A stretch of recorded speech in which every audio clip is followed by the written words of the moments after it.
하나님 말씀은 예레미야 32장 16절에서 25절까지 말씀입니다. 네리야의 아들 바룩에게 넘겨준 뒤에 여호와께 기도하여 이르되 슬프도소이다.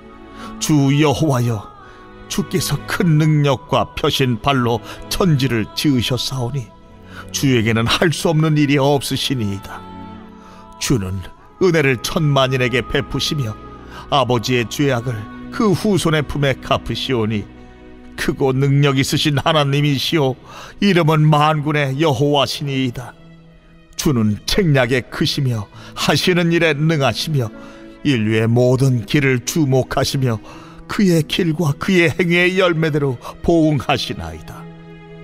주께서 애굽 땅에서 표적과 기사를 행하셨고 오늘까지도 이스라엘과 인류 가운데 그와 같이 행하사 주의 이름을 오늘과 같이 되게 하셨나이다.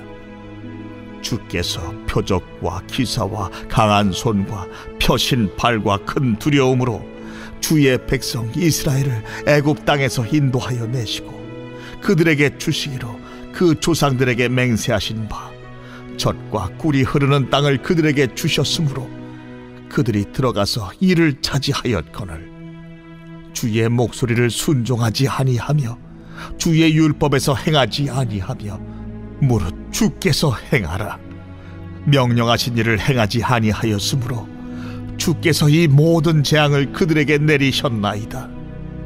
보옵소서, 이 성을 빼앗으려고 만든 참호가 이 성에 이르렀고 칼과 기근과 전염병으로 말미암아 이 성이 이를 치는 갈대아인의 손에 넘긴 바 되었으니 주의 말씀대로 되었음을 주께서 보시나이다.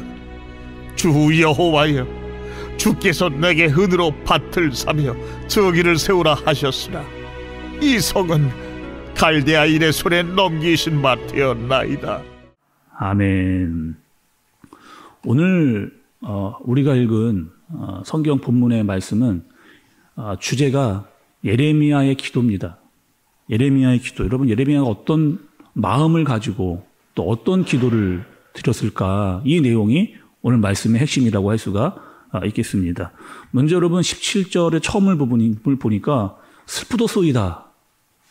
슬프도소이다. 내가 너무 슬픕니다. 라고 예레미야가 이렇게 이야기를 하면서 기도를 하고 있습니다. 여러분, 왜 예레미야가 슬픈지 그 마음이 이해가 좀 되시죠? 지금 내 나라였던 유다가 멸망하기 직전의 상황에 놓였습니다. 그리고 내가 계속해서 망한다라고 이야기를 했는데 그 누구도 내 이야기에 내 이야기가 아니죠. 하나님께서 나에게 해준 말씀에 대해서 듣지를 않는 그런 상황입니다. 왕도 백성도 전부 다 예레미야를 함부로 여겼고 또 막말을 했고 심지어는 때리기도 했던, 그래서 그 말을 할 때마다 너무 힘들고 너무 괴롭고 너무 피눈물이 나는 그런 이야기를 한 겁니다. 그리고 예레미야가 오늘 이렇게 기도하는 거죠. 탄식과 같은 기도, 탄식과 같은 그런 기도를 하는 겁니다. 하나님은 창조주 아니십니까? 하나님께서 이 모든 만물을 다 만드셨잖아요.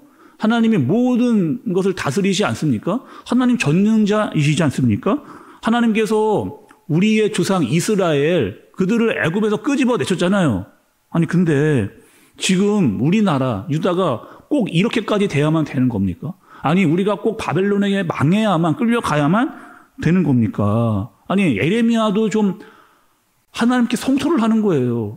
너무 이 상황이 힘들고 어려우니까 자신도 그렇게 이야기를 하나님께 하고 있는 겁니다. 그런데 오늘 말씀은 여러분 사실은 어제 말씀을 좀 이어서 들으셨어야 되는데 어제 이런 일이 있었습니다. 어떤 일이 있었느냐? 예레미야의 숙부라고 하는 사람이 자기를 찾아왔어요. 찾아와서 예레미야에게 이렇게 이야기하는 겁니다. 예레미야야, 내 땅이 있는데 내 땅을 좀 네가 사라는 거예요. 내 땅을 네가 사라. 아니 근데 지금 생각을 좀 해보시면은 지금 나라가 망하기가 코앞이거든요. 근데 지금 숙부가 와서 내 땅을 사라는 거예요. 아니 그 땅을 사라니 게 말이 됩니까? 지금 나라가 지금 판국에 지금 땅을 사고 팔고 이럴 때가 지금 아닌데, 근데 하나님께서 뭐라고 말씀하시느냐면은 그 땅을 사라는 거예요. 숙부가 이야기한 그 땅을 너는 사라, 이렇게 이야기를 하는 겁니다. 하나님, 아니 그게 무슨 말입니까? 지금 나라가 망한다고 이야기를 해주시고 이번에는 또 땅을 사라고 이야기하시는 그 의도와 뜻이 무엇입니까? 지금 예레미야가 이렇게 묻고 있는 거예요. 우리가 여러분 예레미야서를 보면서 예레미야가 얼마나 하나님의 말씀을 잘 받들어서 이야기를 했던 사람인가를 알았잖아요. 시대를 꿰뚫었습니다. 정말 하나님의 말씀을 듣고 사람들에게 해야 될 이야기를 거침없이 했어요. 그런데 그랬던 예레미야도 하나님의 뜻을 다 이해할 수 없었습니다. 자, 생각해 보세요. 예레미야도 하나님의 뜻을 다 알 수가 없었던 거예요. 답답할 때가 있었어요. 힘들 때가 있었어요. 마음이 괴로울 때가 있었어요. 그런데도 어떻게 하느냐? 하나님께 끊임없이 지금 묻고 있는 예레미야의 모습을 우리가 발견을 좀 해야 되는 겁니다. 여러분, 기도는 어떻게 하는 거예요? 내 거 원하는 거, 내가 바라는 거 다 원하는 거 해달라고 하는 것이 기도가 다가 아닙니다. 그게 기도가 다가 아니에요. 정말 우리가 해야 되는 기도는 하나님의 마음과 뜻을 알고 그의 말씀대로 하기 위한 기도를 우리가 드려야 되는 거죠.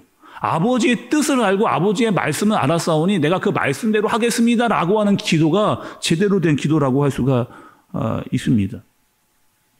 그런데 하나님의 뜻을 다 모를 때가 있잖아요. 힘들 때가 있잖아요. 어려울 때가 있잖아요. 그래도 하나님의 말씀대로 순종하겠습니다라고 하는 태도가 우리에게 필요한 겁니다. 여러분, 부부도 한번 생각을 해보세요. 부부끼리 왜 부부싸움 하는 거예요? 언제 부부싸움을 하느냐? 서로의 마음을 잘못 이해했을 때입니다. 또 상대방의 마음을 다 알지 못했을 때, 그럴 때 부부싸움을 하게 되는 거예요. 아니, 남편도 내 마음을 다 몰라요. 나도 내 아내의 마음을 다 모릅니다. 그런데 천지 만물을 만드신 하나님을 우리가 다 안다? 그거는 불가능한 일이죠. 하나님 말씀하시는데 그 다 알 수가 우리가 있다 없다? 알 수가 없습니다. 그러나 하나님 말씀하시면 그것에 대대로 순종해야 된다라고 하는 마음이 우리에게 필요하다는 거죠. 예를 들어 볼게요. 말씀에 원수를 사랑하다라고 하는 말이 있습니다. 원수 사랑할 수 있습니까? 나 정말 마음에 싫어하고 어려운 사람인데 그 사람 여러분 사랑할 수 있어요? 사랑하기 참 진짜 너무 힘듭니다. 그런데 하나님께서 원수를 사랑하라 말씀하셨기 때문에 나의 마음은 그렇지 않더라도 사랑하기 위한 기도를 우리가 해야 되는 거죠. 그게 올바로 된 기도라고 하는 겁니다. 오늘 예레미야의 기도를 통해서 우리가 반드시 알아야 될 상황이 있는데 그것은 무엇이냐?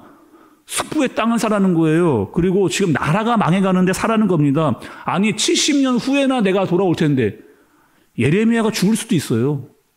70년 후에 이 땅 내가 차지하지 못할 수도 있습니다. 그런데 하나님께서 땅을 사라고 하는 이유가 분명히 있다는 거예요. 그런데 그 이유를 내가 다 알지를 못합니다. 그런데 그것을 순종해라. 하나님이 그렇게 말씀을 하시는 겁니다. 오늘 이렇게 생각을 여러분 해볼게요. 사람들은 이렇게 이야기하는 경우가 많이 있습니다. 하나님을 내가 다 이해해야 믿겠다. 내가 이해가 돼야 하나님을 믿을 수 있다. 이런 사람들이 많거든요. 근데 하나님은 조금 전에 말씀드렸듯이 창조주이고 전능자이십니다. 창조주가 피조물에게 내가 할 일에 대해서 다 이야기할 필요가 없어요. 창조주가 피조물에게 내가 할 일이 뭔데 너희 다 이거 알고 있어라? 라고 말해줄 필요가 없다는 겁니다. 왜? 창조주이기 때문에 다 알려주지 않아도 되는 거죠. 또 주인이 종에게 내가 뭔 일 할 거야 라고 다 일일이 일투도 이걸 다 그 종에게 이야기해 줄 필요가 없습니다. 그러나 주인이 이야기해 주시면 너무 고맙죠. 종의 입장에서 주인이 앞으로 어떻게 할 거고 내 마음은 이런 거야. 이거를 주인이 종에게 이야기해 주면 종의 입장에서 굉장히 고마운 거지. 그러나 주인이 말 안 해줄 수도 있습니다. 주인 마음대로 할 수 있어요. 그리고 종에게 시킬 수 있는 겁니다. 그런데 종이 아니 주인 왜 나에게는 이런 거 안 알려주고 왜 이렇게 하셨어요? 라고 따질 수 없는 거죠. 그거는 종의 태도가 아니기 때문에 그렇습니다. 그러나 시간이 지나고 일이 지난 후에 종이 알게 될 거예요. 아, 주인이 이것을 하려고 했구나. 이거를 준비하고 있었구나. 나에게 다 이야기해 주지 않았지만 이거 하기 위해서 나에게 이거를 시킨 거구나. 라고 그때 이해될 때가 있다는 거예요. 그래서 우리가 여러분, 우리 신학적인 용어로 이걸 무엇이라고 이야기하느냐? 하나님의 섭리라고 이야기한 거죠. 하나님이 우리에게 하라고 말씀하시는 거예요. 내 마음은 원치 않는데 하라고 자꾸 이야기를 하세요. 그래서 내가 기도하면서 그 일을 한 겁니다. 근데 그 하고 나니까 나중에 돼서 하나님이 이 일을 나에게 왜 시켰는지를 깨닫게 되어지는 것, 그게 하나님의 섭니다. 그래서 하나님은요, 다 계획이 있어요.